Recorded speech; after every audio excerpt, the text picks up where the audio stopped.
Selamat pagi teman-teman semuanya. Gimana kabar pagi ini? Baik. Baik, baik. Teman-teman kabar saya tuh nggak baik pagi ini. Tadi pagi saya tuh udah marah-marah. Jadi saya pesan taksi gitu ya jam 8 kurang 5. Supirnya di situ tuh tertulis kayak kurang dari 5 menit gitu ya jaraknya ke tempat saya. Terus dia udah chat juga, "Mohon ditunggu ya Kak," gitu. "Oh ya oke Pak," gitu. Ditungguin, kok dia nggak gerak-gerak gitu ya. Saya nggak enak dong, kan dia kan berarti udah mau jalan ya dengan chat kayak gitu. Dengan hati yang penuh, lemah lembut dan ramah tamah ini saya tungguin terus sampai 8.15, 8.20, dia nggak datang-datang, dia nggak gerak-gerak. Kesel nggak pagi ini? Kesel sih, saya janjian di sini 8.30 sama teman-teman yang lain. Jadi itu udah sampai 8.15, 8.20 dia nggak datang, saya chat lagi, dia juga nggak balas saya, berarti saya di-ghosting sama supir taksi gitu ya. Kesel banget, udah gondok pol gitu ya, tapi terus akhirnya saya ganti, provider taksi gitu ya, taksi yang lain. Tahu nggak teman-teman apa yang bikin saya akhirnya, oke ini, cukup gitu kan keselnya sampai sini, yaitu senyuman supir taksi yang kedua. Begitu saya buka pintu taksi, "Selamat pagi Kak," gitu. "Oke, pagi Pak." Yang tadinya saya udah nggak mau nyapa dengan penuh sukacita gitu ya, tapi karena dia menyapa saya dengan penuh sukacita, ternyata itu mengubah nuansa hati saya. Jadi boleh teman-teman disapa kanan kirinya dengan penuh sukacita, karena kita nggak ada yang tahu ya apa yang terjadi. Nah, ternyata senyuman yang tulus, senyuman yang hadir untuk sesama kita itu mampu mengubahkan loh teman-teman, ngubahin hidup orang lain bahkan gitu ya mood saya hari ini. Teman-teman sebelum kita masuk dalam ibadah ini, mari kita boleh tenangkan diri sejenak yuk. Kita mau tenangkan hati dan pikiran kita mau sama-sama siapkan diri kita untuk masuk dalam hadirat Tuhan.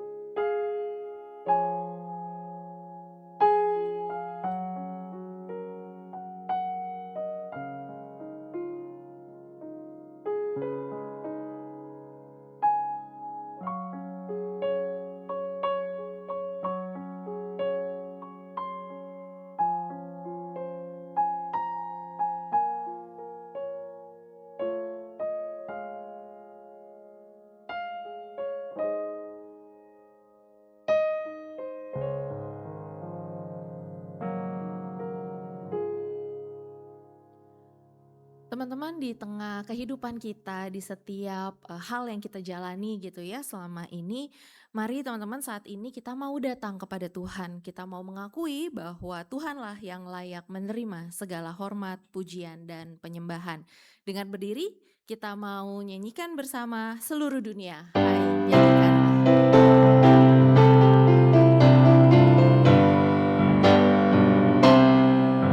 Seluruh dunia nyanyikanlah Allahku. Setinggi langitlah pujian bergema, bumi tak lelah menaikkan sembah. Seluruh dunia nyanyikanlah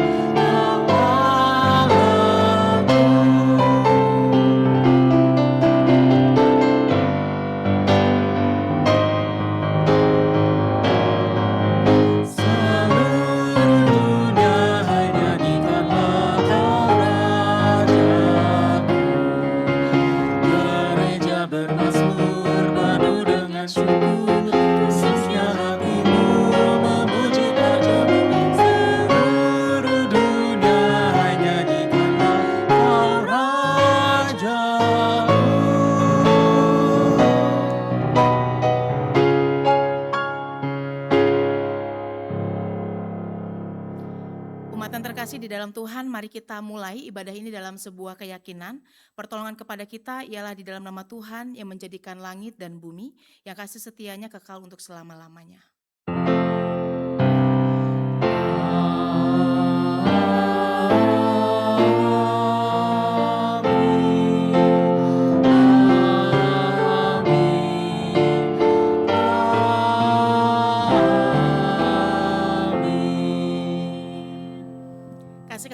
damai sejahtera dari Allah menyertai saudara sekalian.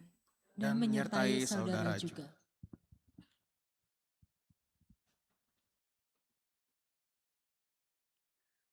Matius 9 ayat 37 sampai 38 tertulis demikian. Lalu katanya kepada murid-muridnya, "Tuaian memang banyak, tetapi pekerja sedikit. Karena itu mintalah kepada Tuan yang punya tuaian, supaya ia mengirimkan pekerja-pekerja untuk tuaian itu." Teman-teman, hari ini gitu ya, tema kita adalah bukan sekadar pilihan gitu ya. Kita, firman Tuhan mau mengajak kita untuk kembali merenungkan, sebenarnya panggilan kita tuh sebagai murid-murid Kristus seperti apa sih gitu. Melayani Tuhan itu bukan sekedar pilihan yang kita ambil ketika kita punya waktu luang, ketika kita punya kesempatan, ketika kita punya A, B, C, dan D gitu ya, baru kita mau melayani Tuhan. Melainkan dari Matius 9 tadi juga kita diingatkan kalau panggilan yang Tuhan percayakan kepada setiap orang itu ya karena kita telah menerima kasih dan keselamatannya. Itu adalah panggilan yang Tuhan percayakan kepada kita. Tuhan itu tidak memanggil kita ketika kita sudah mampu, tetapi Tuhan memampukan kita yang dipanggilnya. Karena itu marilah kita merespon panggilan tersebut dengan hati yang penuh syukur dan sukacita. Pekerja Kristus. Telah lama ku cari-cari langkah hidup yang lebih pasti, hidup penuh kemenangan setiap hari. Suatu saat Yesus panggilku untuk jadi pekerja, melayani, jadi saksi bagi Dia. Bukan sembarang pekerja, Yesusku luar biasa. Dia Raja segala raja, memanggilku menuai ladang. Hanya anugerah semata, aku dipakai oleh-Nya. Sungguh amat istimewa menjadi pekerja Kristus yang mulia.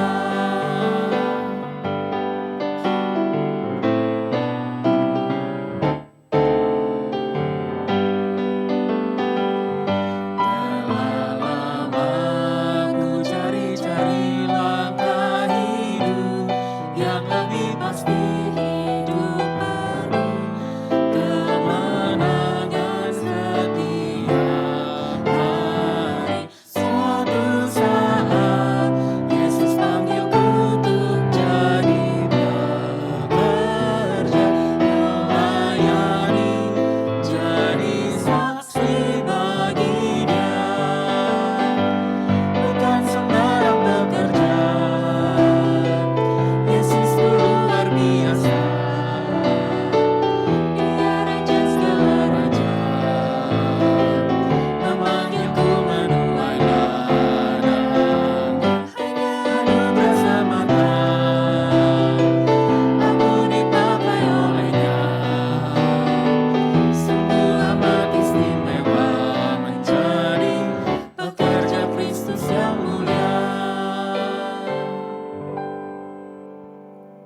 Seperti pujian yang baru saja kita nyanyikan bersama teman-teman, melayani itu adalah panggilan yang memang harusnya direspon dengan ketaatan dan penyerahan diri gitu ya.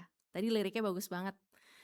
Ketika kita tahu kita dipakai oleh-Nya, itu istimewa banget gitu buat kita untuk menjadi pekerja Kristus. Tapi teman-teman coba deh, saya mau ajak kita semua untuk memeriksa diri kita masing-masing lagi. Mungkin kita menyadari kalau kita tuh nggak selalu ya menempatkan Tuhan menjadi prioritas utama gitu dalam hidup kita. Mungkin kita pernah menunda kesempatan untuk melayani. Mungkin kita pernah menolak ketika dipanggil oleh Tuhan. Ketika Tuhan sudah menggerakkan hati kita, tapi justru kita ya pura-pura nggak tahu aja gitu, pura-pura tuli aja atau pura-pura tidak merasakan aja. Mungkin juga kita pernah merasa nggak cukup layak, kita nggak cukup mampu untuk melakukan ini. Sehingga ketakutan-ketakutan itu mengalahkan ketaatan kita. Atau mungkin pelayanan kita selama ini masih didorong dengan keinginan untuk dipuji, keinginan untuk dihargai, bukan didorong oleh rasa syukur atas kasih keselamatan yang Tuhan sudah berikan kepada kita. Teman-teman, Tuhan sudah memberikan yang terbaik buat kita. Dia telah mati di kayu salib untuk menebus setiap dosa kita. Sudahkah kita memberikan yang terbaik baginya? Sudahkah kita memberikan seluruh hidup kita untuk melayaninya, untuk melayani sesama? Atau justru kita memberikan sisa, teman-teman? Kalau ada sisa waktu, kalau ada sisa tenaga, kalau ada sisa kemauan, baru kita melayani Tuhan. Teman-teman, mari kita masuk dalam perenungan pribadi kita masing-masing. Dengan hati yang jujur, mari teman-teman kita memeriksa diri kita di hadapan Tuhan. Kita mau mengakui segala dosa dan kesalahan kita. Kita mau mengakui ketidaksetiaan kita kepada Tuhan. Rekan-rekan, kita mau menyanyikan pujian ini. Bait yang pertama kita akan nyanyikan bersama. Bait yang kedua saya akan persilakan teman-teman yang pria untuk berdoa. Bait yang ketiga gantian untuk rekan-rekan wanita yang berdoa. Dan bait yang keempat kita akan nyanyikan kembali bersama-sama. Biarlah pujian ini boleh menjadi perenungan kita. Yang terbaik ku berikan kepada Yesus Tuhanku. Besar pengorbanannya di Kalvari, diharapnya terbaik dariku. Berapa yang terhilang telah ku cari, dan ku lepaskan yang terbelenggu. Sudahkah yang terbaik ku berikan kepada Yesus Tuhanku.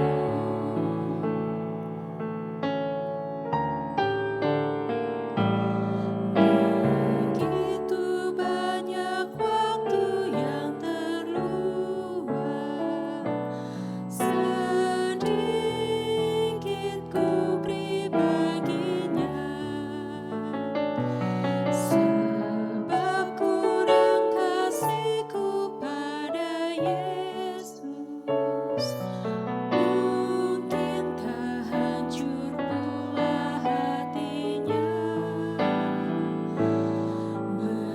Berapa yang terhilang telah ku cari, dan ku lepaskan yang terbelenggu. Sudahkah yang terbaik ku berikan kepada Yesus Tuhanku.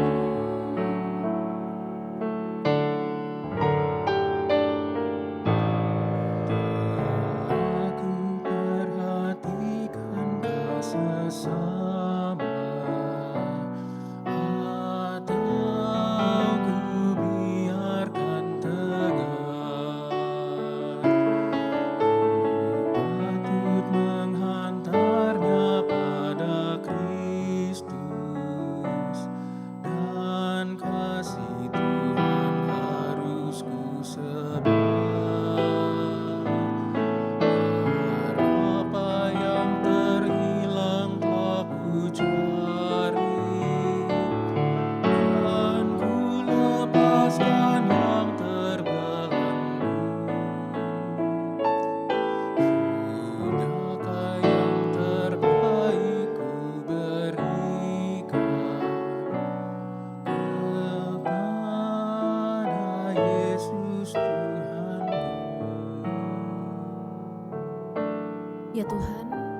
Ini kami dengan segala penyesalan kami, dengan segala pengakuan kami.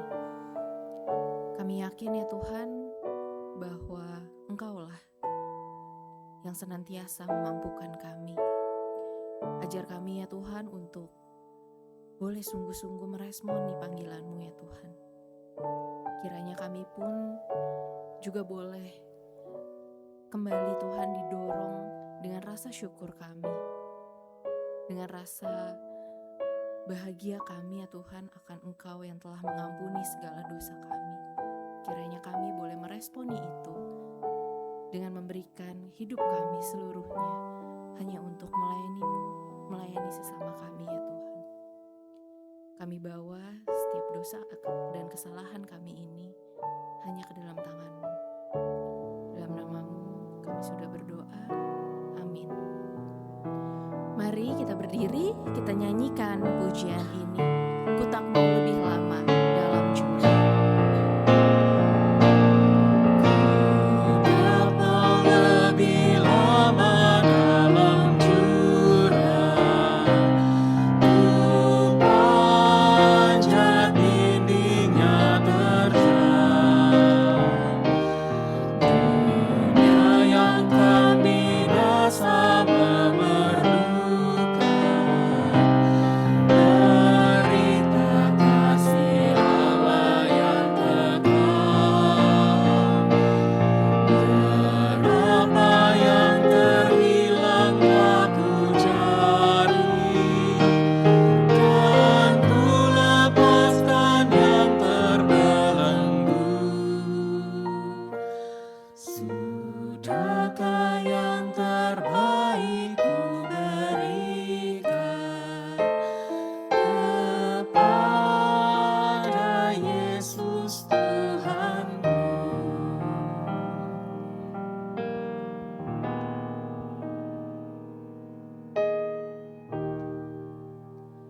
Bagi setiap kita yang telah dengan tulus dan sungguh mengakui dosanya di hadapan Tuhan, inilah berita anugerah yang terambil dari Efesus 2 ayat 8 sampai 10. Sebab karena anugerah kamu diselamatkan oleh iman. Itu bukan hasil usahamu, tetapi pemberian Allah. Itu bukan hasil pekerjaanmu, supaya tidak ada orang yang memegahkan diri. Karena kita ini buatan Allah, diciptakan dalam Kristus Yesus untuk melakukan pekerjaan baik yang dipersiapkan Allah sebelumnya. Ia mau supaya kita hidup di dalamnya. Demikianlah berita anugerah dari Tuhan. Syukur kepada Allah Damai Kristus besertamu. dan besertamu juga. Mari kita ungkapkan salam damai yang satu dengan yang lain.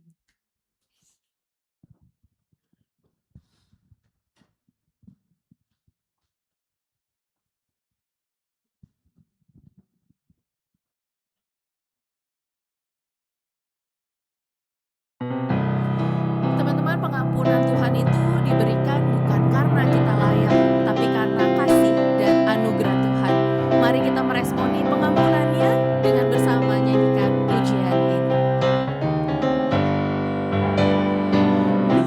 Bukan karena upahmu dan bukan karena kebajikan hidupmu, bukan persembahanmu dan bukan pula hasil perjuanganmu.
hati dan pikiran kita menyambut pemberitaan firman Tuhan, kita berdoa. Ya Tuhan, biarlah hati kami terarah seutuhnya kepadamu untuk merespons kasih dan anugerah Tuhan yang senantiasa menyelamatkan dan memampukan kami untuk melewati hari demi hari. Kami mau mengisi diri kami dengan firman Tuhan dan biarlah itu tidak berlalu begitu saja, tetapi boleh kami pahami, tinggal diam di dalam diri kami, terlebih mendorong kami untuk menjadi pelaku firman yang setia di dalam keseharian. Kami siap untuk belajar dari firman Tuhan, berkati hamba-Mu sehingga dapat menyampaikannya dengan baik. Di dalam nama Tuhan Yesus kami berdoa dan mengucap syukur. Amin. Selamat pagi rekan-rekan. Selamat pagi ya. Kita akan sama-sama membaca satu bagian firman Tuhan. Kita buka Hakim-Hakim pasal 6. Kita akan baca ayat yang ke-12 hingga ayat yang ke-40 ya. Hakim-Hakim pasal 6 ayat 12 sampai ayat yang ke-40 kita akan sama-sama belajar dari Gideon yang dipanggil oleh Tuhan. Saya akan bacakan untuk kita semua ya. Malaikat Tuhan menampakkan diri kepadanya dan berfirman, Tuhan menyertai engkau, hai pejuang yang gagah berani. Jawab Gideon kepadanya, maaf Tuan, jika Tuhan menyertai kami, mengapa semuanya ini menimpa kami? Di manakah segala perbuatan ajaibnya yang diceritakan oleh nenek moyang kami kepada kami ketika mereka berkata, bukankah Tuhan telah menuntun kita keluar dari Mesir? Tetapi sekarang Tuhan meninggalkan kami dan menyerahkan kami ke dalam cengkeraman orang Midian. Lalu Tuhan berpaling dan berfirman kepadanya, pergilah dengan kekuatanmu ini dan selamatkanlah orang Israel dari cengkeraman orang Midian. Bukankah aku yang mengutus engkau? Namun jawabnya kepadanya, maaf Tuhan, dengan apakah akan kuselamatkan orang Israel? Lihatlah, kaumku yang terkecil di antara suku Manasye, dan aku ini yang termuda dalam rumah ayahku. Berfirmanlah Tuhan kepadanya, tetapi aku akan menyertai engkau, sehingga engkau akan mengalahkan orang Midian seperti satu orang saja. Gideon menjawab kepadanya, jikalau aku mendapat kemurahan hatimu, berilah kepadaku tanda bahwa engkau sendirilah yang berfirman kepadaku. Janganlah kiranya pergi dari sini sampai aku datang membawa persembahanku kepadamu dan meletakkannya di hadapanmu. Firman-Nya, aku akan tetap di sini sampai engkau kembali. Kemudian masuklah Gideon dan mengolah seekor anak kambing dan roti tidak beragi dari 1 eva tepung. Yang menaruh daging itu dalam bakul dan kuahnya dalam periuk, lalu dibawanya kepadanya di bawah pohon tarbantin dan disuguhkannya. Malaikat Allah berfirman kepadanya, ambillah daging dan roti tidak beragi itu, letakkanlah di atas batu ini dan curahkanlah kuahnya. Demikianlah dilakukannya. Maka Tuhan mengulurkan ujung tongkat di tangannya dan menyentuh daging dan roti itu. Muncullah api dari batu itu dan melahap daging dan roti itu. Kemudian malaikat Tuhan menghilang dari pandangannya. Gideon pun sadar bahwa itu adalah malaikat Tuhan, lalu katanya, celakalah aku ya Tuhan Allah, sebab aku telah melihat malaikat Tuhan dengan berhadapan muka. Namun Tuhan berfirman kepadanya, sejahteralah engkau, jangan takut, engkau tidak akan mati. Lalu Gideon mendirikan mezbah di sana bagi Tuhan dan menamainya, Tuhan itu sumber damai sejahtera. Mezbah itu masih ada sampai hari ini di Ofra, kota kaum Abiezer. Malam itu juga Tuhan berfirman kepadanya, ambillah seekor lembu jantan milik ayahmu, lembu jantan kedua yang berumur 7 tahun. Runtuhkanlah mezbah Baal milik ayahmu dan tebanglah tiang berhala yang di dekatnya. Dirikanlah mezbah bagi Tuhan Allahmu, tersusun rapi di bagian tertinggi kubu pertahanan itu. Lalu ambillah lembu jantan yang kedua tadi dan persembahkanlah kurban bakaran dengan kayu tiang berhala yang kau tebang itu. Kemudian Gideon membawa 10 orang hambanya dan dilakukannya seperti yang difirmankan Tuhan kepadanya. Tetapi karena takut kepada kaum keluarganya dan kepada orang-orang kota itu, ia tidak melakukannya pada siang hari tetapi pada malam hari. Pagi-pagi ketika orang-orang kota itu bangun, tampaklah mezbah Baal itu telah dirobohkan. Tiang berhala yang di dekatnya telah ditebang dan lembu jantan kedua telah dikurbankan di atas mezbah yang didirikan itu. Mereka berkata satu sama lain, siapakah yang melakukan hal ini? Setelah diperiksa dan diselidiki, mereka berkata, Gideon bin Yoaslah yang melakukan hal ini. Sesudah itu orang-orang kota itu berkata kepada Yoas, bawa anakmu keluar. Ia harus mati sebab ia telah merobohkan mezbah Baal dan menebang tiang berhala yang di dekatnya. Namun jawab Yoas kepada semua orang yang mengerumuninya itu, kamu mau membela Baal atau kamu mau menyelamatkan dia? Siapa yang membela Baal akan dihukum mati sebelum pagi. Jika Baal itu adalah Allah, biarlah ia membela dirinya setelah mezbahnya dirobohkan. Pada hari itu juga orang menyebut Gedeon Yerubaal karena kata mereka, biarlah Baal membela dirinya melawan dia sebab dia merobohkan mezbahnya itu. Seluruh orang Midian, orang Amalek dan orang dari timur telah berkumpul bersama. Mereka menyeberang dan berkemah di lembah Yezreel. Pada waktu itu roh Tuhan menguasai Gideon. Lalu ia meniup sangkakala dan mengerahkan kaum Abiezer mengikuti dia. Ia juga mengirim utusan ke seluruh suku Manasye dan mereka dikerahkan mengikuti dia. Ia mengirim pula utusan suku-suku Asyer, Zebulon dan Naftali. Lalu suku-suku ini pun bergabung dengan mereka. Kemudian berkatalah Gideon kepada Allah, jika engkau mau menyelamatkan orang Israel dengan perantaraanku seperti yang kau firmankan, maka aku akan menaruh guntingan bulu domba di atas tempat pengirikan.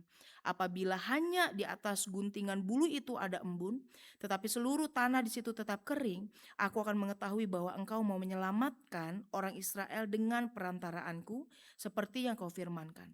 Lalu terjadilah demikian. Keesokan harinya pagi-pagi ia bangun dan meremas guntingan bulu itu. Ia memeras dari guntingan bulu itu air embun secawan penuh air. Kemudian Gideon berkata kepada Allah, janganlah kiranya murkamu menyala-nyala terhadap aku bila aku berbicara lagi. Sekali ini saja. Biarkanlah aku satu kali lagi saja mengulangi percobaan dengan guntingan bulu itu. Kiranya guntingan bulu itu saja yang kering, sedangkan di seluruh tanah itu ada embun. Demikianlah dilakukan oleh Allah pada malam itu. Hanya guntingan bulu itu yang kering, sedangkan di seluruh tanah itu ada embun. Demikianlah firman Tuhan. Berbahagialah kita yang tidak sekadar membaca tetapi juga melakukannya di dalam keseharian. Haleluya. Haleluya, haleluya, haleluya.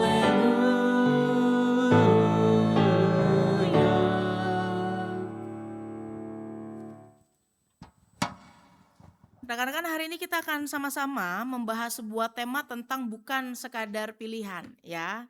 By the way, teman-teman ibadah udah mikirin belum siang nanti mau makan apa? Hah? Udah belum? Kayak makan mie ayam enak juga ya.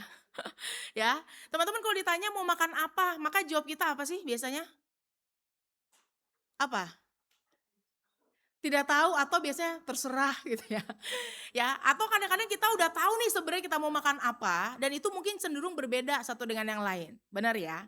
Karena ketika kita menjalani kehidupan kita, teman-teman bahkan hal yang sederhana sekalipun itu pasti di dalamnya akan ada sebuah keputusan yang harus dipilih, ya. Akan ada sebuah hal yang harus diputuskan untuk dikerjakan karena hidup kita itu tentang pilihan.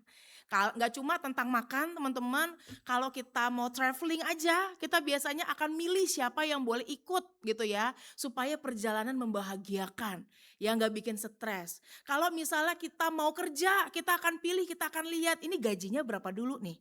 Ya, kalau kita mau ikut acara, kita akan tanya siapa aja yang ikut dan lain sebagainya. Akan ada banyak sekali teman-teman pertimbangan ketika seseorang itu kemudian mau menentukan sesuatu. Ya, dan biasanya pilihan-pilihan itu teman-teman didasarkan pada hal-hal yang sifatnya hal-hal yang sifatnya timbal balik begitu ya.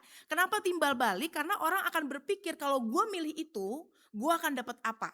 Dan biasanya timbal baliknya itu bicara tentang kenyamanan, ya, keuntungan, kebahagiaan. Pokoknya hal-hal yang pada dasarnya itu akan menyenangkan hati kita.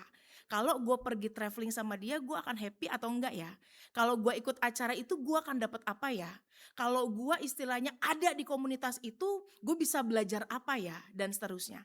Kita akan memikirkan hal-hal yang pada dasarnya menyenangkan kita, yang menjadi timbal balik supaya kalau gue udah keluarin effort, kalau gue udah keluarin energi, gue udah keluarin segala source yang gue punya, itu berpadanan dengan apa yang gue dapatkan. Ya, pertanyaan sederhana teman-teman, kalau ngomong gue mau ngelakuin sesuatu tapi gue mikir dulu dapatnya apa, sebenarnya itu salah atau enggak sih? Salah enggak sih teman-teman? Apalagi hidup kita udah kayaknya berat banget gitu ya. Kalau misalnya teman-teman dipendam kita masuk UGD, dijelaskan masuk RSJ, dilampiaskan masuk Polres kan gitu ya. Kalau kita tahan-tahan kita asam lambung, kata sebuah postingan kan begitu ya. Hidup kita tuh udah berat nih, udah capek. Terus kalau gue mikir gue mau dapat apa, apakah itu salah? Salah gak sih teman-teman? Hah? Sebenarnya nggak salah, ya, nggak salah teman-teman, tapi nggak sepenuhnya benar. Kenapa? Karena kalau yang kita pertimbangkan adalah timbal balik, maka sebenarnya timbal balik itu yang akan jadi master kita. Ya, if the reward disappears and your conviction disappears with it, the reward itself was your true master. Ya, kalau imbalan itu hilang, terus keyakinan kita untuk ngelakuin sesuatu itu juga hilang bersama dengan imbalan itu, maka sebenarnya ya reward itu yang jadi tuan kita. Ya, karena apa? Jangan-jangan ketika kita melakukan sesuatu, kita nggak digerakkan pada hal yang sifatnya lebih mendasar, tetapi hanya pada hal-hal yang sifatnya bisa cepat berubah dan menjadi pancingan buat kita. Ya, dan sorry to say, orang-orang yang hanya bergerak, yang melakukan sesuatu karena mau dapat sesuatu, yang milih sesuatu hanya karena timbal balik untuk kesenangan dirinya, itu akan jadi orang-orang Kristen ya, yang paling gampang jatuh teman-teman. Karena tadi yang menggerakkan dia itu bukan core value-nya, bukan imannya, tetapi reward-nya. Dan itu kadang-kadang bisa jadi something yang benar-benar murah banget. Ya, memurahkan kita. Contohnya ya, ajak aja dia, dia mah ribet, udah traktir aja, kalau dia traktir juga mau ikut pasti gitu ya. Terdengar seperti orang yang mahal atau murah nih teman-teman. Ya, udah ajak aja dia. Ya tapi kalau susah dia nggak mau, ya udah kasih aja dia gampang-gampang deh. Kan gitu ya. Orang-orang yang kalau berpikir memutuskan hanya berdasarkan timbal balik, itu orang yang akan paling gampang jatuh. Kenapa? Karena dia akan gampang banget dikontrol dengan apa yang bisa menyenangkan diri dia. Dan orang yang punya kepentingan untuk memanipulasi orang seperti itu akan bisa kasih aja, ya. Dan itu juga berlaku rumusnya buat si jahat. Ya, si A mah gampang, ya. Kasih aja yang bikin dia senang, ntar juga dia jatuh. Kasih aja hal yang bikin dia istilahnya bahagia, yang memuaskan hasrat dia, ntar dia juga ngikut. Kagak susah ya, setan tuh kagak susah ngegodain orang-orang yang kerjaannya ketika mutusin sesuatu ngomongin tentang timbal balik. Tapi problemnya teman-teman, ini yang seringkali orang lakukan, dan orang gak digerakkan kepada value yang lebih mendasar saat melakukan sesuatu, which is adalah iman. Nah teman-teman, kita membaca satu bagian firman Tuhan yang kemudian menunjukkan kepada kita sebuah kualitas yang juga terjadi dan dimiliki kepada bangsa Israel. Ya, karena mereka juga adalah orang-orang yang ketika ikut Tuhan, itu timbal baliknya tuh kenceng banget. Kalau gua taat, Tuhan kasih gua apa? Ya, even ketika Tuhan udah kasih sesuatu, dia tetap akan nuntut Tuhan harusnya bisa kasih yang lebih baik dari apa yang gua pikirkan.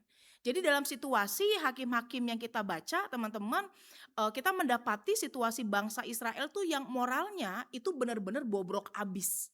Ya, teman-teman tahu bobrok nggak apa? Bobrok itu ketika kita ngantuk, itu bobo ya. Jayus banget ya. Ya udahlah, namanya juga candaan ini. Bobok tuh yang gatel-gatel ya, olain lagi ya. Itu borok ya. Nah teman-teman, moralnya tuh bobrok abis ya, bener-bener bejat banget nih orang Israel, bener-bener ada sengklek gitu otaknya. Karena ketika ikut Tuhan tuh gak ada baik-baiknya, walaupun Tuhan itu udah kasih sesuatu yang luar biasa, tetapi mereka punya siklus yang berulang.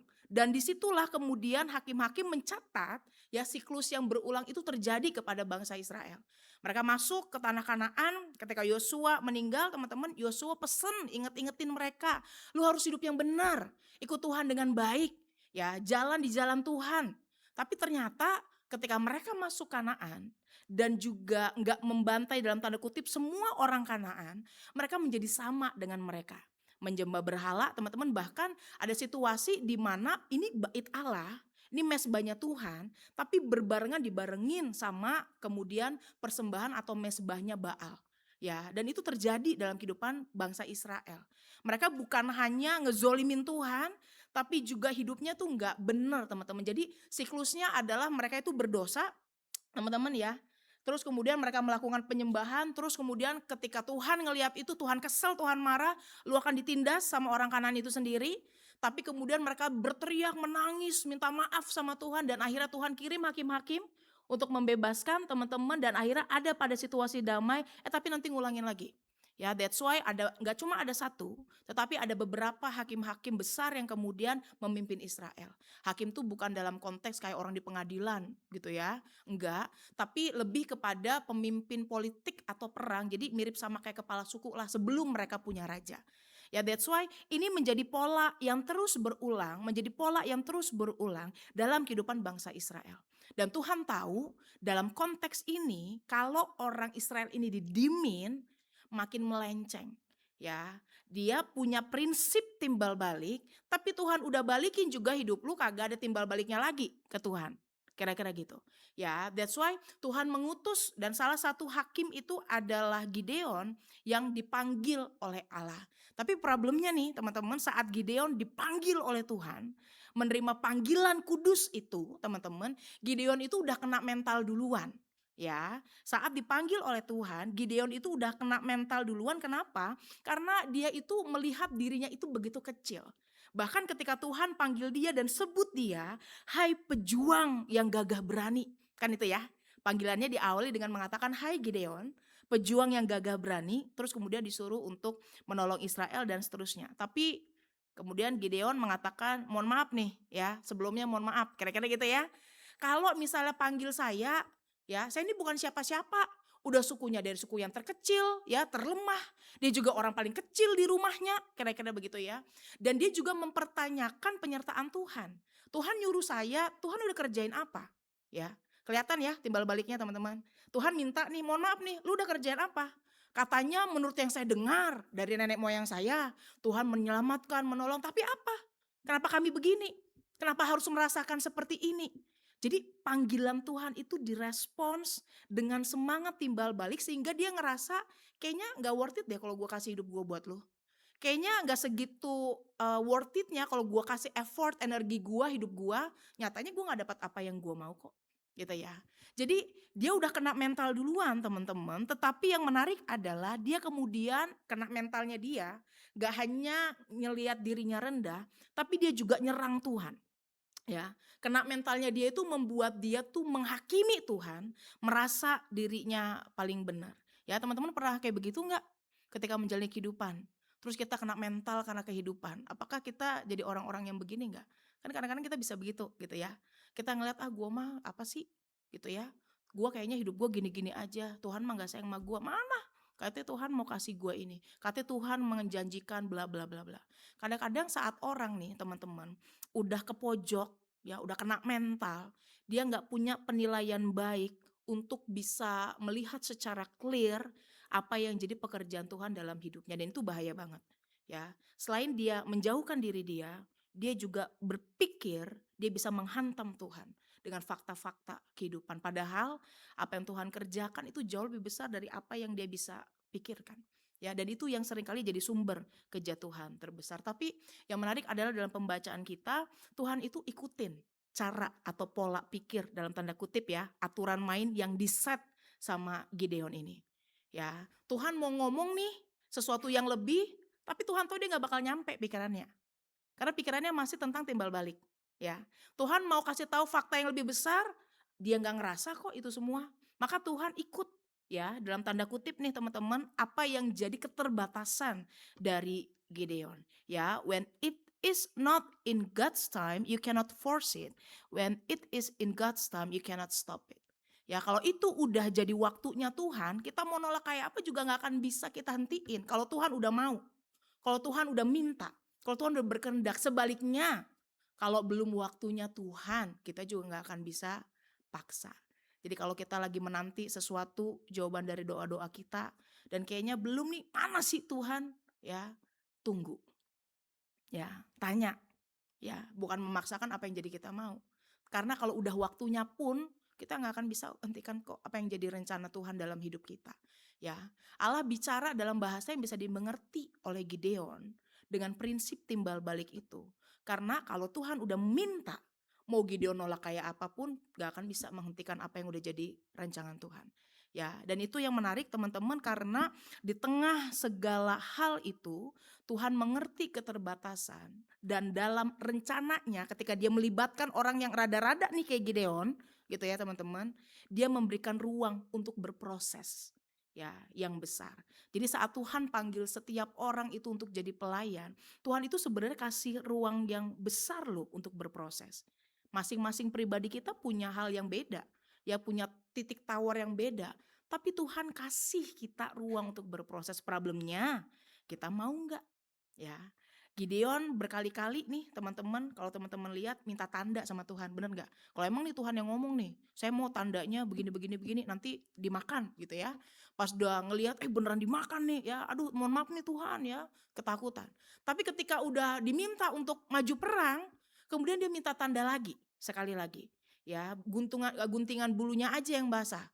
Ya, ketika udah kejadian, sekali lagi deh, yang lainnya aja yang basah, guntingan yang kering. Kan rada-rada gitu ya teman-teman. Tapi kan Tuhan ikutin aturan mainnya dia. Ya, karena Tuhan nggak mau force orang itu dalam tanda kutip dalam keterpaksaan yang pokoknya lu siap nggak siap lu gua hantem, enggak teman-teman. Ya, ini bagian dari cara Tuhan mempersiapkan Gideon karena pada akhirnya dia akan memimpin sebuah bangsa untuk kembali kepada Tuhan. Ya, Gideon orang yang penuh dengan keterbatasan, tapi saat Tuhan panggil, Tuhan kasih kesempatan bukan untuk bilang enggak. Bukan untuk bilang, mohon maaf Tuhan kayaknya nanti dulu, enggak. Tuhan kasih kesempatan bagi kita untuk mikir dan mengolah dan ujungnya adalah tetap terlibat pada rancangan Tuhan. Ya, ingat teman-teman, Tuhan panggil kita, kasih kita proses, ya gue gak bisa nih apa, bukan buat kita bilang enggak, tapi buat kita mempersiapkan diri kita untuk pada akhirnya bilang iya. Dan setiap orang mungkin punya waktu yang berbeda and it's okay gitu ya. Tapi kalau udah waktunya Tuhan, gak ada yang bisa menghentikan hal itu. Ya, akan ada selalu cara Tuhan panggil kita, teman-teman.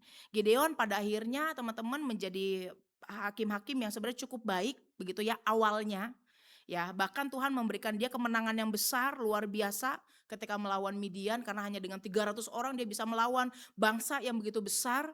Ya teman-teman, dengan obor dan juga buyung tanah liat, makanya ada begitu ya, dengan obor dan buyung tanah liat Tuhan pakai dia luar biasa ya. Tapi pada akhirnya nih ketika Tuhan panggil dia, kita tahu kalau teman-teman nanti baca begitu ya, dia akhirnya akan jatuh karena gak memelihara hidup dalam Tuhan ya. Dia yang ngebantain itu Baal-Baal semua, pada akhirnya dia sendiri yang membuat ya patung Baal lagi untuk disembah teman-teman ya. Maka ketika kita bicara tentang panggilan Tuhan, maka kerinduan untuk bilang, iya Tuhan boleh deh, ini bener gak nih Tuhan? Itu gak cukup sampai di situ aja. Gak cukup hanya sampai kayak gue ngelihat apakah gue mampu atau enggak. Tapi ketika lu udah kecemplung di dalamnya, ketika lu dipanggil untuk datang dan lu kayaknya oke deh, kita perlu menjaga, mengawasi diri kita sedemikian rupa supaya dalam perjalanan yang panjang ya, kalau dalam yang baru ikut maraton gitu ya, dia kan long run banget nih kira-kira gitu ya. Karena dalam lari yang panjang itu kita perlu pikirkan stamina kita, perlu pikirkan semua kesiapan supaya kita nggak cuma cepet di awal, ngap-ngapan di tengah, tapi bisa selesai mencapai titik finish itu gitu ya. Dan itu yang seringkali orang kemudian lupa. Nah teman-teman, kalau kita melihat ini, maka kita melihat pola panggilan Tuhan itu sebenarnya nggak hanya dinyatakan pada orang-orang pada masa itu, tetapi juga kepada kita. Ya, aku lihat satu postingan yang menarik ya, dibilang gini ya, kalau kamu butuh someone to talk, I'm here. Ya, tapi doa bareng 300.000, renungan bareng 500.000, gereja bareng 1 juta, sleep call sama doa tidur 2 juta. Doakan kamu dan ngabarin 24/7 5 juta gitu ya. Mahal ya? Soalnya kemarin ngasih free orangnya malah gak tahu diri. Kan gitu ya. Teman-teman menurut saya ini menarik gitu ya. Kan gak tahu diri ini kan bisa macam-macam ya. Bisa kayak si supir taksi yang tiba-tiba kayak ngeghosting banget kan gitu ya. Bisa kita udah ngasih yang terbaik nih, tapi lu ternyata jahatin gua, kurang ajar lu. Gua udah kasih, gua udah sayang sama lu, tapi lu balasnya kayak gitu. Ya, kan ini menarik ya menurut saya ya. Sehingga kita udah kasih nih free, udah kasih gratis, tapi malah nggak tahu diri. Nyebelin gak sih orang kayak gitu teman-teman? Nyebelin nggak? Nyebelin banget ya kalau sama orang yang nggak tahu diri. Nyebelin nggak? Nyebelin ya. Orang kayak gitu enaknya diapain teman-teman? Hah? Enaknya diapain tuh kalau ketemu orang yang gak tahu diri? Sekarang kalau prinsipnya dibalik teman-teman, ya, kalau ini Tuhan yang ngomong sama kita jadi lucu nggak? Ya, saya di sini loh. Tapi kalau teman-teman mau napas, teman-teman bayar 50 juta. Kalau teman-teman mau diberkati, teman-teman bayar 25 juta. Kalau teman-teman mau dibukain jalannya, teman-teman harus ngorbanin. Bisa nggak polanya dibalik begitu?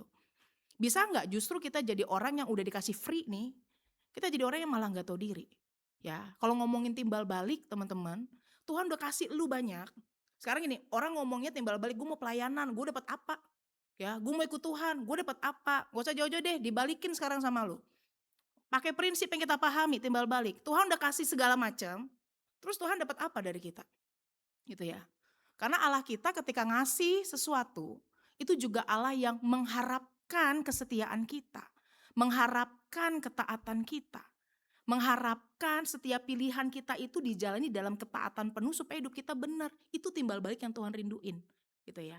Tuhan udah kasih nih gratis, kalau kita malah nggak tahu diri itu gimana konsepnya? Tuhan udah kasih semua nih, lu diminta pelayanan aja kagak mau.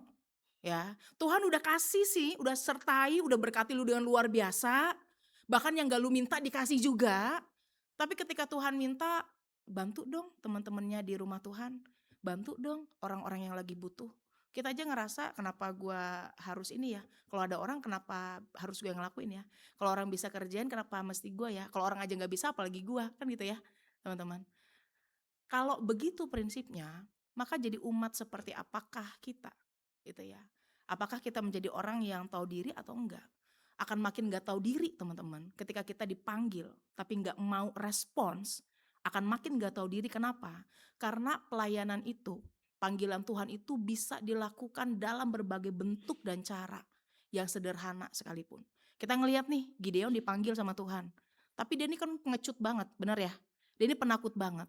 That's why ketika dia ngabisin hal-hal yang terkait Baal, dia ngelakuin itu pas malam hari, saking apa? Takutnya dia. Tapi dia bisa nggak? Bisa, ya. Jadi kalau ngomongin pelayanan, jangan ngomong, gue nggak bisa ini itu. Akan ada cara, ya. Orang tuh nggak tahu diri banget ketika nggak mau ngerespon panggilan Tuhan. Kenapa? Karena bahkan pelayanan itu sebenarnya bisa dikerjakan dalam cara yang sangat sederhana, dalam berbagai bentuk. Lu nggak bisa nyanyi, ya nggak usah nyanyi, lu senyum aja nyambut umat. Masa nggak bisa juga senyum, misalnya? Lu takut nih senyum kayak awkward, gue kalau gini gimana ya, kayak aneh banget senyumnya, apa gimana? Ya udah, lu bawa aja persembahan, megang persembahan aja kagak bisa. Mohon maaf nih, gitu ya. Apa lu nggak bisa juga nyatat kehadiran? Apa nggak bisa juga? Jadi ada banyak hal yang sebenarnya kita bisa kerjakan dan nggak tahu diri banget kita ketika Tuhan minta kesetiaan kita dalam pola yang kita ngerti ya teman-teman. Terus kemudian kita nggak mau kasih sebagai ungkapan syukur kita.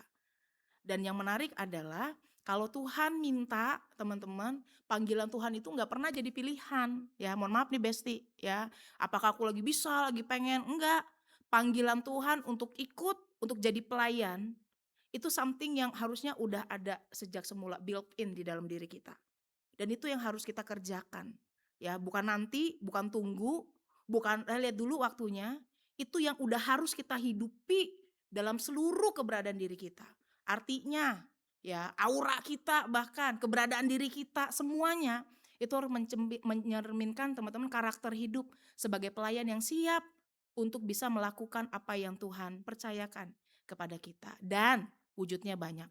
Ya, jangan ngomong deh, jangan cari pembenarannya, pelayanan kan banyak, nggak harus di gereja, nenek-nenek juga tahu, gitu ya. Ya, tapi lu benar-benar pelayanan di luar, pertanyaan kan gitu. Ya, kalau di rumah Tuhan aja lu nggak mau kasih persembahan buat Tuhan dengan hidup lu ngarep apa di luar sana, gitu ya. Kalau dalam lingkup beriman, komunitas beriman aja lu nggak ngerasa butuh buat pelayanan, lu ngerasa apa di luar sana, ya. Pelayanan mah gak usah jauh-jauh teman-teman. Mulai dari lingkungan terdekat kita, diri kita, seterusnya baru kita bawa keluar. Ya, dimanapun kita berada, itu yang harus kita hidupi. Ya, if your loyalty survive only when rewards flow, it was never loyalty, it was investment. Ya, kalau ketaatan kita nih bertahan hanya karena ada berkat yang mengalir, hadiah yang mengalir, ya, imbalan yang mengalir, itu mah bukan ketaatan, itu investasi. Ya, kalau kita hanya mau melayani saat sama Tuhan, hanya karena ada berkatnya, itu mana namanya investasi. Pertanyaan lu investasi apa sama Tuhan? Persembahan. Itu mah bukan investasi. Persembahan juga cuma 20.000 misalnya. Ya, itu bukan investasi teman-teman, bukan mengecilkan uangnya ya. Tapi kadang-kadang ada orang yang ngerasa gua memberi cukup lebih dan seterusnya. Dan itu investasi gue untuk bisa nyuruh-nyuruh Tuhan. Untuk bisa dapetin apa yang gue mau. Mohon maaf, lu investasi apa sama Tuhan? Tuhan yang investasi sama kita dalam hidup kita. Maka teman-teman mari kita dasarkan panggilan kita ketika Tuhan kasih itu dalam kesadaran penuh bukan untuk gua dapat sesuatu, Tapi karena gue udah mendapatkan itu, ya, maka gue memberikan yang terbaik. Ya, teman-teman mau pakai istilah timbal balik, fine, kayak Gideon.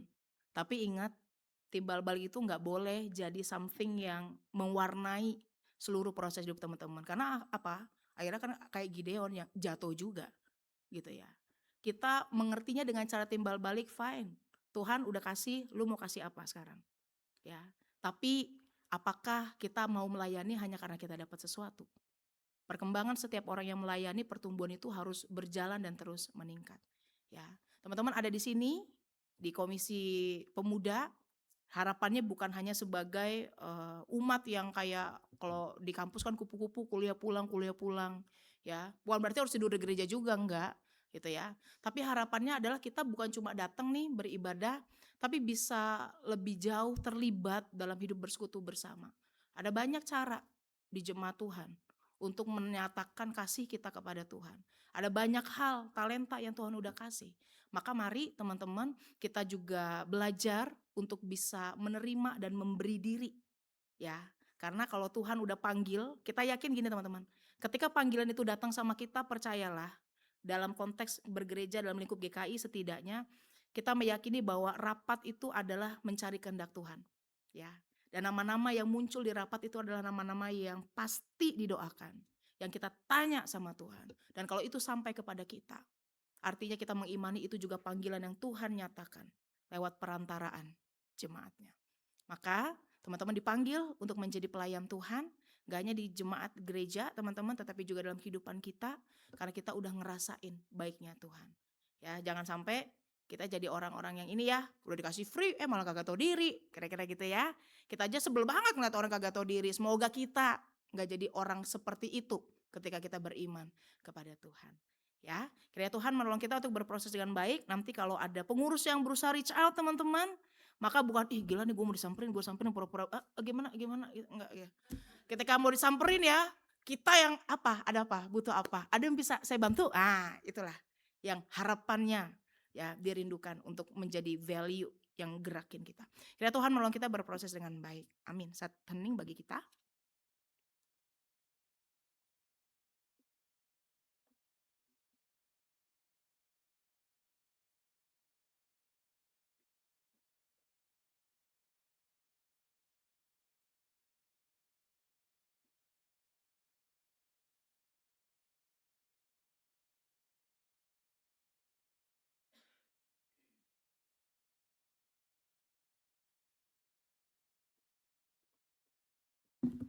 Umat dipersilakan berdiri bersama umat Tuhan di masa lalu, masa kini, dan masa depan, mengingat janji baptisan kita dengan mengikrarkan pengakuan Imam Rasuli.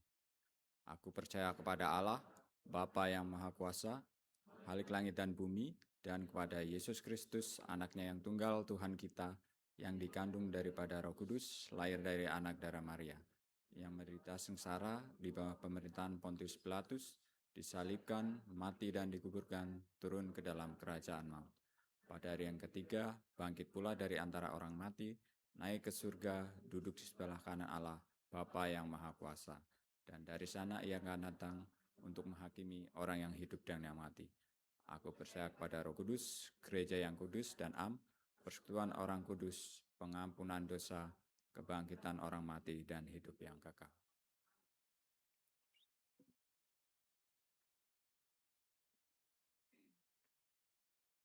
Kini mari kita menaikkan doa syafaat kita bersatu dalam doa. Ya Tuhan, kami punya banyak banget keterbatasan, kami bukan orang-orang yang sempurna, tetapi kami mau belajar untuk menjadikan Tuhan prioritas dalam kehidupan kami. Karena Tuhan udah kasih banyak hal dalam kehidupan kami, Tuhan udah menyertai kami hingga saat ini, Tuhan menolong kami untuk bisa berproses, dan kami mau menyatakan syukur kami dengan juga melayani Tuhan lewat seluruh hal yang bisa kami kerjakan dan lakukan. Semoga kesibukan kami, apa yang kami lakukan, tidak membuat kami jauh dari Tuhan, tetapi justru membuat kami semakin memuliakan Tuhan lewat semua hal yang kami kerjakan. Maka biarlah hati yang bersedia untuk melayani lewat seluruh cara, lewat apapun yang bisa kami kerjakan, boleh sungguh-sungguh kami lakukan, karena itu adalah tanggung jawab beriman kami saat kami ikut Tuhan. Kami mau mengambil peranan dalam cara-cara yang bisa kami kerjakan. Ya Tuhan, kami berterima kasih kalau kami hari ini boleh datang, dan biarlah kami juga boleh pulang dengan membawa sukacita, membawa berkat Tuhan yang memperlengkapi kami dalam mengerjakan panggilan kami. Dan kami sungguh rindu biarlah ketika kami ada di Komisi Pemuda, kami boleh menjadi rekan-rekan yang saling menopang, mendukung. Kami boleh menjadi komunitas yang hidup, yang melaluinya bisa sama-sama bertumbuh dan juga belajar dari satu dengan yang lain. Kami mendoakan biarlah Tuhan menolong para pengurus, para pelayan, aktivis yang juga terlibat menjadi bagian dari pelayanan ini. Kiranya sukacita terus-menerus Tuhan tambahkan, sehingga sukacita dan semangat itu juga yang boleh menggerakkan mereka untuk terus melayani lewat apa yang Tuhan berikan. Dan kami juga rindu agar ketika pelayanan itu ditawarkan, ada banyak rekan-rekan yang juga boleh turut ambil bagian di dalamnya. Kami saat ini mendoakan juga untuk program-program dari Komisi Pemuda yang akan dilakukan. Kiranya Tuhan juga berkati sehingga itu boleh menjadi wadah yang baik. Program itu boleh menjadi saat bagi kami untuk bisa terkoneksi satu dengan yang lainnya. Mendoakan kesehatan kami semua, kami mendoakan pekerjaan kami, mendoakan karir kami, mendoakan studi kami, mendoakan juga setiap pergumulan yang kami miliki di dalam seluruh hal yang sedang kami kerjakan dan upayakan. Biarlah Tuhan menolong dan memampukan kami sehingga kami boleh mengerjakan apa yang jadi bagian kami dengan sebaik-baiknya. Biarlah semangat untuk berintegritas di dalam seluruh peranan itu boleh mewarnai proses yang ada. Kami saat ini juga mau mengucap syukur untuk rekan kami yang berulang tahun, Samuel Simon yang pada 15 Juni yang lalu berulang tahun. Kiranya Tuhan memberkati, menyertai Samuel sehingga dalam hari-hari ke depan ia juga boleh ada dalam perlindungan Tuhan. Semua hal yang ia rindukan, semua hal yang ia gumulkan, kiranya Tuhan juga boleh turut campur tangan mendatangkan kebaikan di dalam segala sesuatu. Kami mendoakan Indonesia dalam keadaan politik, perekonomian, dan juga kehidupan sosial yang lagi nggak baik-baik aja. Ada banyak sekali situasi dan kebijakan yang meresahkan dan menimbulkan dampak yang negatif dalam hidup bersama. Oleh karena itu tolong kami tidak hanya sekadar untuk bisa bertahan melewati hari demi hari, tetapi kami mau juga berjuang dalam cara-cara yang bisa kami kerjakan agar Indonesia bisa kembali dalam keadaan yang baik. Kami rindu setiap suara yang dinyatakan, setiap kritik yang juga dilontarkan dapat didengarkan dengan baik dan memperbaiki arah kehidupan berbangsa dan bernegara kami. Kerinduan kami adalah orang-orang yang baik, yang benar, punya hati yang bersih. Itu yang Tuhan tempatkan di dalam pemerintahan sehingga negeri kami boleh dipimpin oleh orang-orang yang benar, orang-orang yang tahu dan rindu akan kebaikan bagi Indonesia. Dan kami juga tahu bahwa Tuhan tidak kurang cara untuk menolong Indonesia, menjauhkan Indonesia dari orang-orang yang jahat, yang punya agenda dan kepentingan sendiri. Kami menyerahkan Indonesia ke dalam tangan-Mu, Tuhan yang senantiasa pimpin dan berkati negeri kami untuk bisa mengalami kehidupan yang lebih baik lagi ke depannya. Kami menyerahkan kehidupan kami ke dalam tangan kasih Tuhan, dalam seluruh gumul dan juang kami, biarlah semua itu ada dalam kasih dan penyertaan Tuhan yang memampukan kami. Kami menutup doa ini dengan doa yang sudah Tuhan ajarkan kepada kami demikian. Bapa kami yang di surga, dikuduskanlah namamu, datanglah kerajaan-Mu, jadilah kehendak-Mu di bumi seperti di surga. Berikanlah kami pada hari ini makanan kami yang secukupnya, dan ampunilah kami akan kesalahan kami, seperti kami juga mengampuni orang yang bersalah kepada kami. Dan janganlah membawa kami ke dalam pencobaan, tapi lepaskanlah kami daripada yang jahat, karena Engkau yang punya kerajaan dan kuasa dan kemuliaan sampai selama-lamanya. Amin.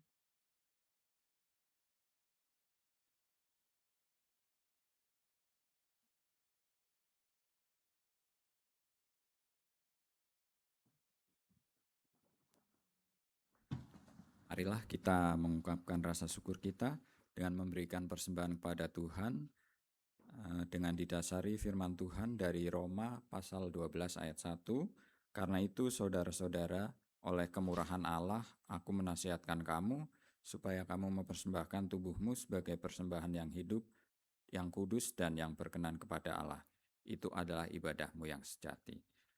Umat dapat memberikan persembahan dengan cara memasukkan amplop ke kantong persembahan atau melalui QR Code.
Terima kasih Bapa atas kasih penyertaan-Mu dan berkat-berkat-Mu Bapa yang selalu baru setiap pagi, sehingga kami saat ini boleh memberikan persembahan sebagai rasa syukur kami atas berkat-Mu. Biarlah Tuhan yang mau sempurnakan, mau yang memberkati, sehingga persembahan ini boleh berkenan di hadapan-Mu. Biarlah Tuhan pakai persembahan ini sebagai sarana untuk perluasan kerajaan-Mu. Mampukan kami juga untuk boleh mempersembahkan hidup kami Bapa, seperti firman-Mu sebagai persembahan yang sejati. Terima kasih Bapa untuk setiap hal yang Tuhan berikan kepada kami. Dalam nama Tuhan Yesus kami berdoa dan mengucap syukur. Amin.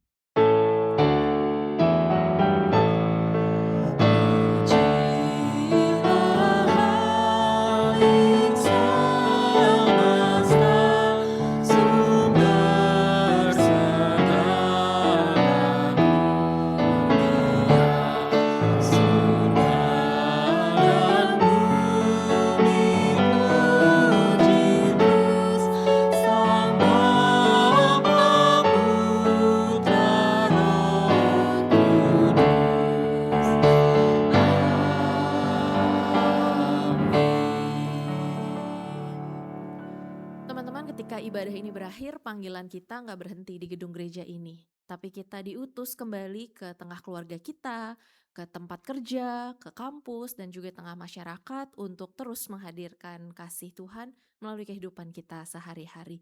Teman-teman, Tuhan tidak minta kita untuk melayani dengan cara yang sama. Karena Ia menciptakan kita berbeda. Ia menciptakan kita dengan setiap keunikan, kemampuan, dan talenta kita masing-masing. Jadi mari kita mau meneguhkan komitmen kita untuk menjadi rekan sekerja Allah. Kita mau menghadirkan kasih-Nya kepada sesama dengan talenta dan kesempatan yang Tuhan percayakan kepada kita. Dengan penuh sukacita kita menyanyikan pujian ini. Tiap manusia diciptakan mulia.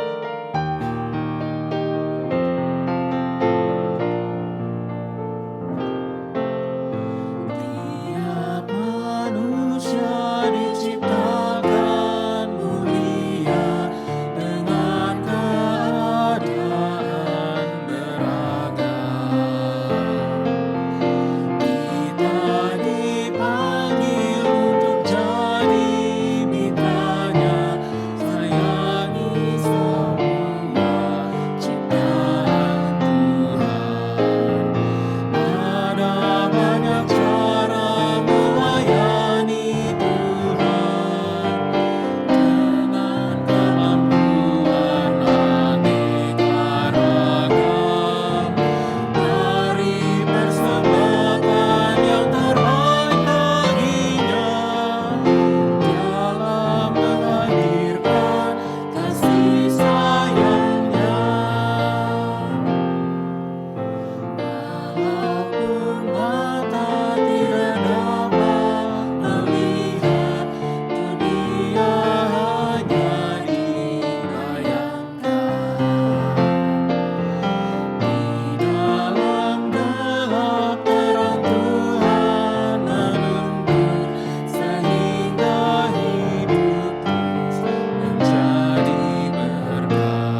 kepada Tuhan.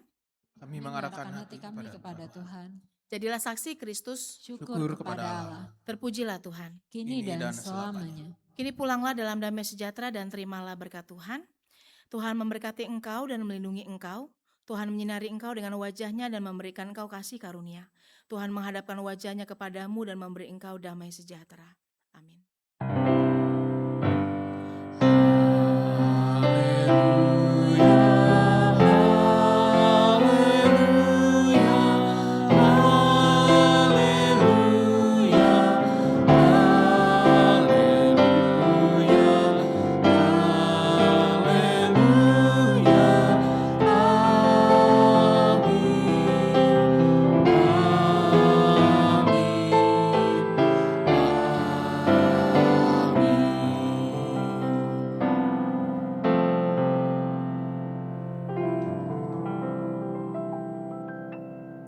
Silakan duduk dan bersaat teduh.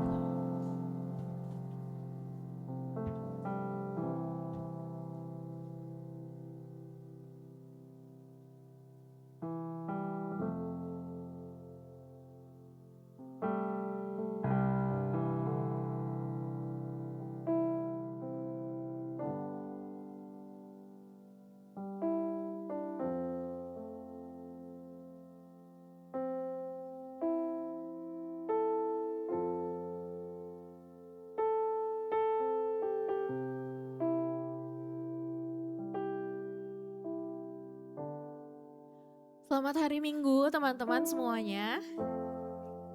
Iya. Selamat datang untuk yang mungkin baru pertama kali hadir, apakah ada?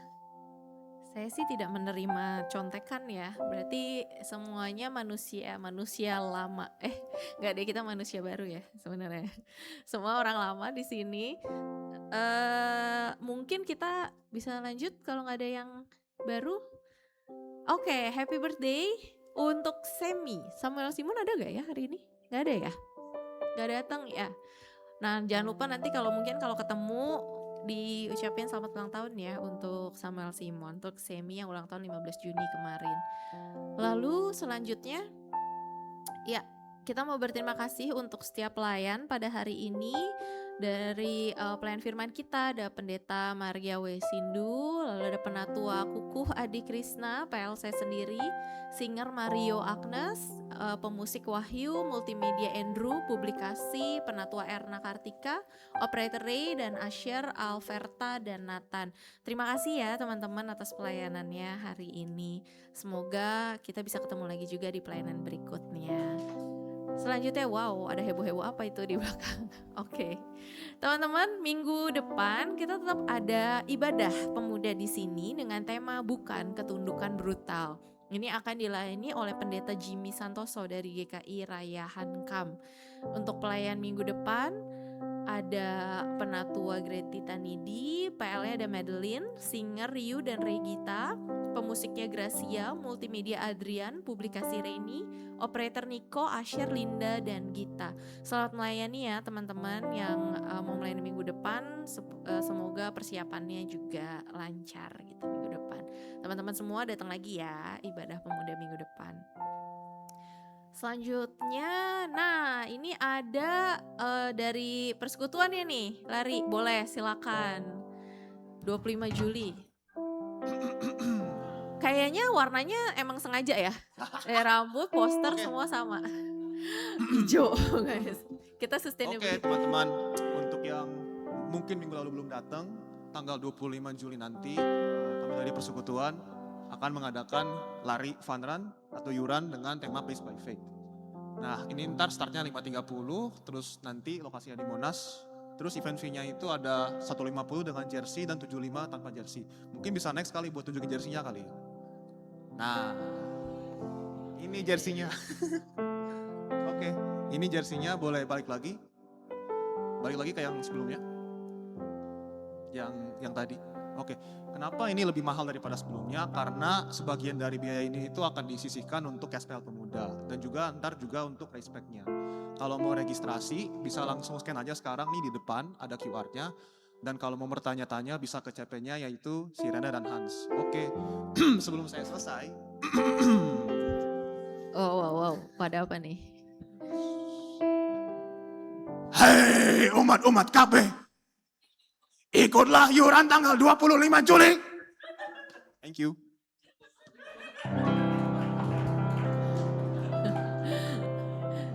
Agak kurang ngerti sih konsepnya, tapi oke. Jadi buat teman-teman yang kemarin udah finish full marathon, jadi ikut ya. Ikut Yurana cuman apa 5K atau 10K ya tadi ya? Lupa. 10K ya? 5K ya? 5K bisa lah 15 menit ya 5K. Oke teman-teman, jadi jangan lupa ikutan ya 25 Juli. Nah selanjutnya ini di tanggal berapa sih? Oh 27 Juni. 27 Juni itu berarti minggu depan ada workshop video making nih teman-teman dari Remata. Jadi nanti yang bawain ini dari Kak Evel untuk belajar gimana sih bikin video itu tapi pakai HP aja gitu. Jadi mungkin buat teman-teman yang mau konten juga gitu ya dan mau mempergunakan talenta ini untuk bikin video-video, nggak tahu video di KP mungkin ya buat IG-nya KP. Nah boleh nih join di workshop ini ya, ada di aula lantai 4 jam 10 sampai jam 12 ya. Berarti di ibadah 2 ya, pas di ibadah 2 ya.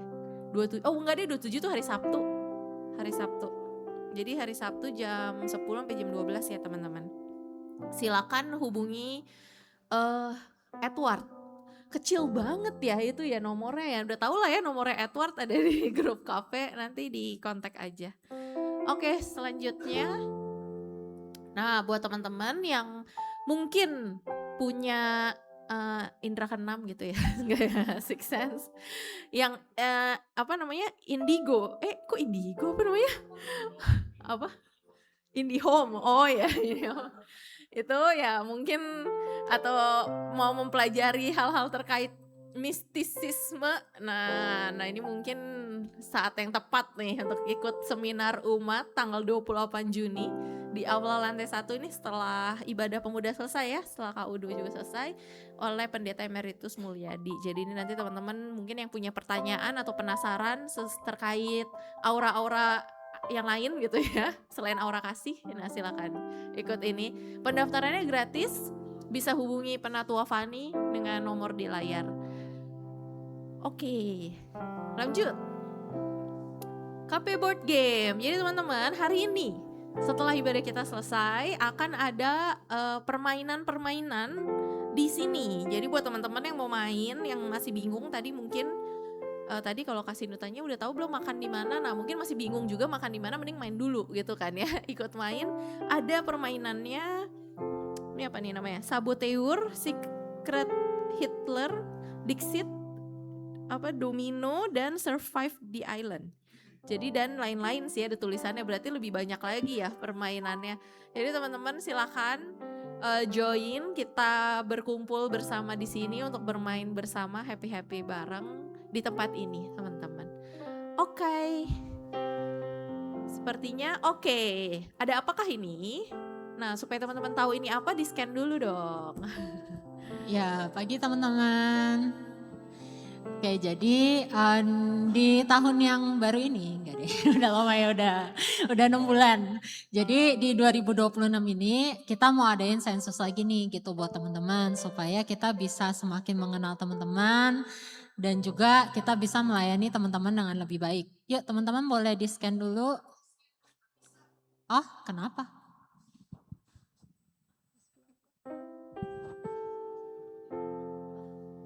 Ya udah, mungkin kalau misalnya nggak bisa di scan, nanti aku kasih linknya aja di grup ya teman-teman. Gitu. Yang lain bisa scan kah? Yang lain bisa scan nggak? Oh nggak bisa. Nggak bisa juga. Dia di belakang. Soalnya ada tadi pagi juga masih bisa, sedih.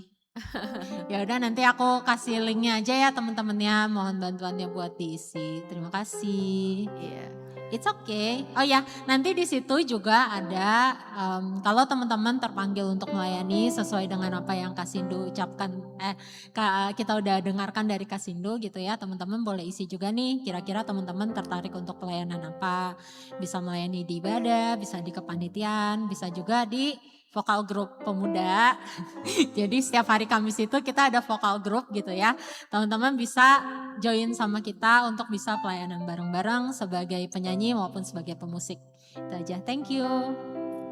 Terima kasih. Nah, nggak ada alasan ya teman-teman, bisa pakai apapun nih untuk melayani tadi. Oke, ya.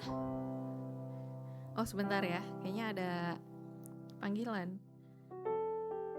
Oke, oh iya, ada linknya sudah ada di grup Jarkom KP ya, teman-teman. Boleh silakan dibuka grup Jarkom KP lalu diklik.